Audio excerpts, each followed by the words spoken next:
The social baldric is part of the 4th degree regalia. Anytime you attend a 4th degree function and are in the tuxedo, then you should be wearing the social baldric. I think somewhere it says that the social baldric or the current jewel of office, actually the Vice Supreme Master has told us that we should be wearing both. The primary part of the dress, the regalia, is the social baldric. If you also want to wear the jewel of your current office, that's okay. There has been, in the past, rules about no name tags, no miniature medals and whatever. Those are permitted. However, when we get to the honor guard, I'm sure our marshal is going to distinguish that there are times in the honor guard where those things should not be worn. Specifically, the name tag should not be worn. The master in the Western District, Jack Gibach, and I have been diligently every month sending stuff to the state to put in their state newsletter. And I don't know to what extent you are aware that there is a monthly state newsletter that is posted on the state website. And there is something about the 4th degree every month. Our next deadline is October 1, so there will be something there by October 1, so that can be in that. So go to WIKOFC.com for WisconsinKFC.com and look for that monthly newsletter. It should be there probably around the first week in each month. And so there's 4th degree information in there. This last one was all of the fact sheet and information for the exemplification in Plover. In the manual, very clear. So it is rested against the body. It's not just held out. Right. We still rest it here, and it's something that we all have to get practiced on. I mean, I've done it a few times. I don't like the transition myself. It's difficult to go from there to a salute. But I also know through practice I was able to feel comfortable with it, where I didn't feel like I was going to drop it, which is the main thing. You know, so we need to practice this. This is the rule going forward, and we all need to. It's not as easy as it looks. It is not as easy as it looks. It doesn't. It looks not comfortable. Right. We're so used to doing it. If this wasn't so wide here, if you could make your turn over your wrist, your fingers a lot better. Okay? So. And then, Mike, I've got one other just a comment on your point 8. You know, we look for uniformity, and I know that volunteers are hard to come by, and we all work hard at what we're doing.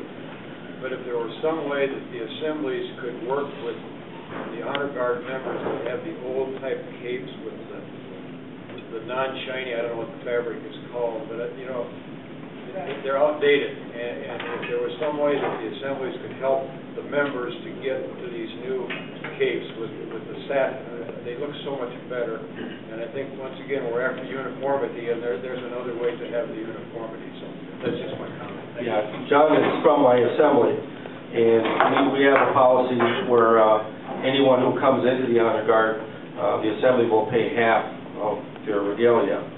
But the first thing we do, we go through the regalia that we have from, you know, passed away brothers and stuff like that, and see if there's a shaft hole or a cape that might fit this person.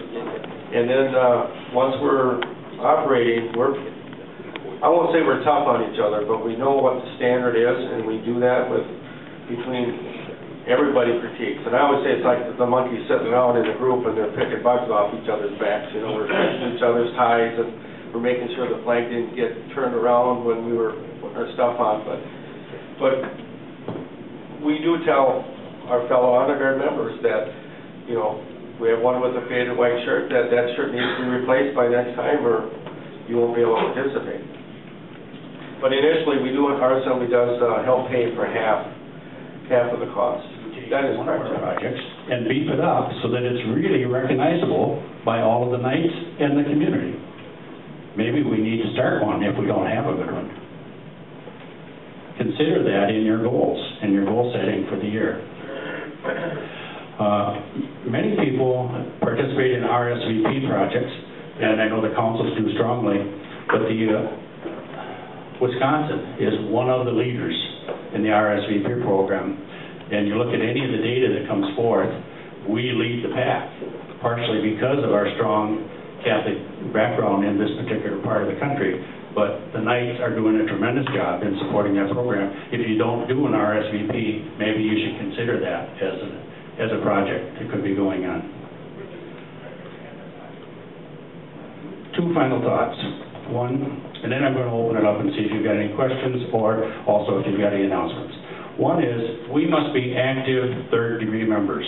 Our commitment to the Knights of Columbus starts at the first degree, second degree, third degree, our councils. On top of that, we have our fourth degree obligations. Don't forget to help out all those very worthy third degree projects. Keep the ladies involved. Without the ladies and recognizing their role is to the importance, we could not be good Knights. We need their encouragement. Keep them involved, reward them whenever possible, make sure that they get to come to those social dinners, whatever. This one is a bugaboo to me, and I hope it doesn't sound like I'm preaching, but when President Bush was in office, I got lots of emails that kind of tore him apart, and they irritated the heck out of me. Now we have a new president, President Obama, and I'm getting emails that are tearing him apart. We, as members of the patriotic degree of the Knights of Columbus, I think have an obligation, well, definition of the word, patriotism, love of country. We need to respect that position as presidency, even though we may or may not agree with the person who occupies that office. Consider how you act when you pass on things like email or jokes or whatever. They may not portray you as a worthy Sir Knight. One of the last ones that I got that kind of irritated me pretty good was simply an email. It wasn't very long, less than one line. It says, "Pray for Obama, Psalm 109-8. Thanks." I don't know how many of you know Psalm 109. Ken probably does.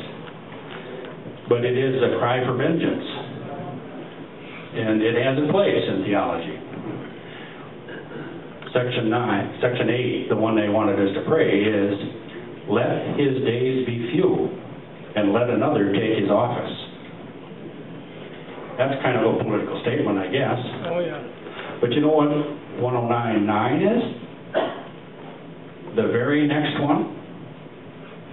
"Let his children be fatherless, and his wife a widow." Are we as Knights suggesting actions of that sort? Do we blindly send on emails that we think might be kind of funny?